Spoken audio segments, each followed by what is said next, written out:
S24 Ultra is here, a couple days early. So it's supposed to be out on the 31st, but for those of you who pre-ordered it from Samsung, apparently that was one of the lucky benefits is, well, a lot of people have been getting them a few days early. So I'm happy that it's here. I got the violet titanium color, which is interesting. It almost reminds me of a sample of paint. Like if you go to Home Depot, you go to Lowe's, it's just got this flat purple color that sometimes if you look at it in one color, like one light, it looks a little way. It's not really like a reflective change kind of color thing. It's just like, reminds you of flat paint. And here it is next to last year's lavender, which we can definitely call pink now. So I was hopeful about the lavender color last year. Like y'all know that I like purple stuff. So if you don't, then there's a news flash for you. If you've been watching my channel any amount of time, you know. So I went with this one. It was the obvious choice for me. Surprisingly, Samsung says that the black titanium is the most popular color. Honestly, I kind of think the gray looking titanium, like they're just natural titanium looking color, might actually be the best one this year. It looks really, really good. But anyway, so thoughts on it. I've set it up. I've been using it for about a day. It's about the most uninspiring experience I've had with the phone in a long time. Like I have a lot of mixed feelings about it, and it's not a bad phone. I think it's a very good phone, very powerful, very capable. It's going to be in the conversation for phone of the year, all those things, blah, blah, blah. But I was trying to think of what I was going to call this video, because this phone, it just reminds me of like the iPhone.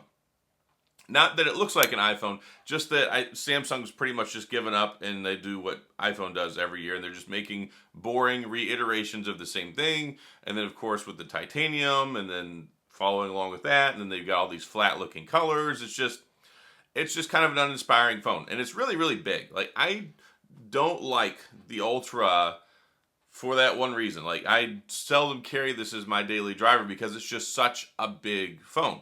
And a lot of you know, if you watch my channel, especially this last year, that my favorite phone of last year is the Sony Xperia 1 Mark V. I like this phone. I like the size, I like the dimensions, I like how narrow it is. There are a lot of things I like about it. Like next to the S23 Ultra, you can see a pretty big difference there. And then next to the, ta-da, S24 Ultra, it's the same thing. It is a much, much smaller, narrower phone. This is a big boxy phone. And it suffers from the same thing that some other phones do. It's just so big, but they like to have this boxy appearance. It's a very, very boxy phone. It's a big square. I mean, we've been doing this for a long time, ever since the Note, and I've always kind of liked it. I think that it's always stood out. Like I always liked getting the S model for the years because I didn't really care about the S Pen that much, but I liked the boxy appearance that the Note had. And this is very much just the 2024 version of the Note reincarnate, because of course, you know, they turned the Note into the regular S series phone and kind of combine them into the same phone. So I wish they had a smaller version of this. I do. Like one thing I appreciate the iPhone does is that if you get the Pro Max, you can get the Pro. They're basically indistinguishable. One just happens to be significantly smaller and you're not really missing out. I would like to see Samsung do the same thing. I would like to see them have a Ultra model, but like one that's 6.1 inch, 6.2 inch screen, instead of all of them having this massive, big, gigantic frame. That would be really nice. But I don't think we'll ever see that because they like to have their three phones. So they have, it's funny, Samsung has like three. They've got the S24, the Plus, and the Ultra, and then the iPhone has the 15, the 15 Plus, the 15 Pro, and the 15 Pro Max. So I don't know, maybe that would be the nice thing they could follow up with next year, is add a fourth device to the lineup for those of us who want this phone but don't want this phone. Like I'd like a smaller, chiseled down version. That would make it easier for me to carry on a daily basis. But everything else is great. Just a couple tips and tricks if you do go ahead and buy one. Of course, get a case for it. I do have the Samsung case. This is a Samsung silicone case. It makes this phone so bulky. Like this phone is already bulky, but I don't like to carry my phone without a case. And so if you don't carry with a case, I recommend getting the Samsung Care or some sort of warranty with it, because you don't want to drop this $1,300 phone. They up the price to $1,299. But here, I put this on it. And it's a nice case. I really like the silicone. I like the texture. Samsung makes good silicone cases, but it makes the phone feel so big. Like I can't even reach the middle of the phone while I'm holding it. Like I have to completely adjust my grip just to hold the phone. And that's one of the byproducts of having such a big phone. But one cool thing is, if you get one of the Samsung cases, they come with a film style screen protector now. So that's actually what I have on here. And they did a pretty good job. Like, it's just a Samsung film style screen protector, but it's a good one. And it comes with a 2-pack, and it comes with the stuff you need. So use some of your credit if you still go pre-order it, which you can still do for the next couple of days. You can pre-order it, use your pre-order credit, the Samsung credit they give you to get a couple of cases. They come with screen protectors. That's really nice. And I've got links in the description for that. You can still get lots of trading credit. You can still get free Samsung dollars, like up to 150 bucks. And if you use the link that I have. And also you get the free double the storage and exclusive colors, all those great things. Samsung is usually the best place to buy it from. So that's where I bought mine. So yeah, I have enjoyed using the phone. I've had a lot of people saying that the screen looks dull, which I don't know. I don't really think that it looks all that dull, especially since it gets so bright. I think that it's a pretty nice looking phone. And I like the always on display. So this, from what I was reading, I believe you only get with the Ultra model. They've got a always on display, very much like the Apple always on display with the iPhone Pros. I think that's pretty cool. I think that's a nice update, especially over last year's model. So got the cool always on display there.